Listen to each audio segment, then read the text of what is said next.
And I felt the presence of God right then and there. Amen. And I made a decision right then and there. And I opened up that book and got on my knees and I read that third step prayer. I didn't even have a sponsor. I'm too scared to get one. So, but in a lot of ways, I don't wait for a newcomer to come to me. I go to them. That's one thing I do in meetings. I try to seek out somebody that has that look on their face and then try and get them after the meeting. You just never know who's whatever.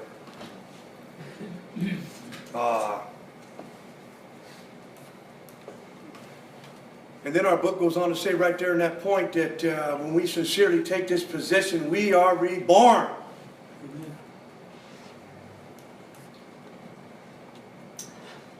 And accepted the whole thing right then and there. I wrote out my inventory, turned to page 65, and wrote down, just basically copied everything they had with me filling in the blanks. Wrote that thing out in a day and a half. Went over who am I going to tell this to? And guy at Beechwood gave me his number, and sometime, and I still had it there on the dresser. I don't have nothing at this point. And all of a sudden I got everything. So you can imagine how I felt. I knew right then and there I'd been wrong about everything. I knew right then and there the religious people were right.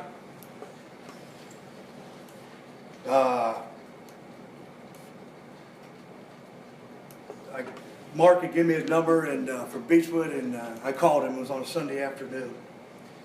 Then I said, Mark? He said, yeah. I said, hey, this is Joe. You gave me your number a couple months ago. I go, I just finished my inventory. Would you come over? And he goes, yeah. I'll never forget that.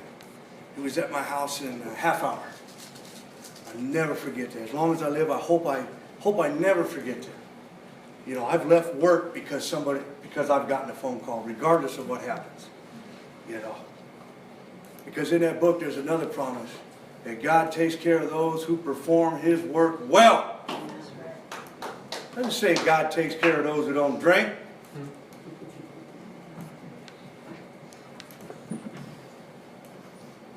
So Mark come over and we did step 5. And I read off, we said a third step prayer first again, and I read off what I had written down. And he was a good step 5 type of guy. You know, and he was firm, couldn't pull the wool over his eyes. By telling him this and looking it on paper, I was facing my sins. You know, as Bill writes in his story, 3rd day of treatment, he ruthlessly faced his sins and became willing to have his newfound friend take him away root and branch and not have a drink of sins.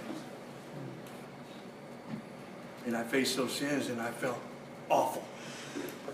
I hear some of these people talk about how good they feel.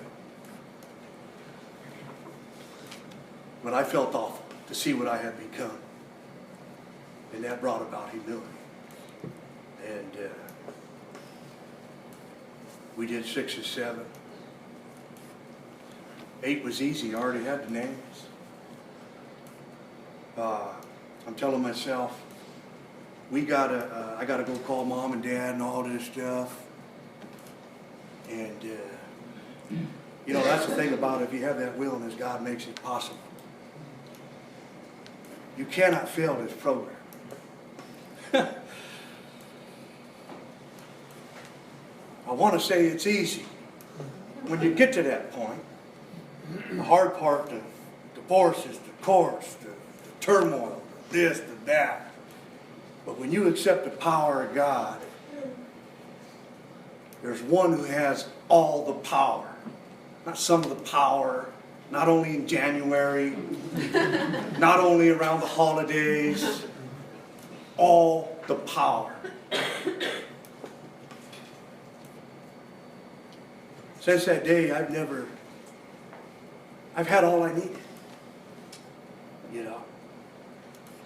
And So I'm going to get started on my amends, and I run into a guy who's on my list. You know, I'm thinking, go call mom and dad, this and that, but I'm over at the gas station, and I look up, and there's a guy I used to work with 15 years ago who had ratted me out for drinking on the job, and I swore up and down I was going to get him, you know. And I really resented him, and you know what? I went over to him, and he looked at me, and I put my hand out, and to this day I can't tell you what I said. But when I walked away, the feeling I felt right then and there was unbelievable. You know, in the Oxford group, they used to call that restitution. They used to call it the conversion step. What's conversion mean? Change. Yeah. And so I ran home as fast as I could, and I got in the doggone book, and I turned the page over to where the promises are, and the first thing I see is, you will be amazed before you're halfway through. That's exactly where I'm sitting, right then and there. That you would know a new freedom and a new peace and a new happiness. You know? And you'll realize that God is doing for you what you couldn't do for yourself. And then all of a sudden, I remembered back, because I still study the book no matter what from the beginning.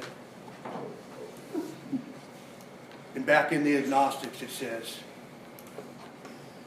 once this has happened to you, you find yourself accepting more that seems so out of reach. Yeah.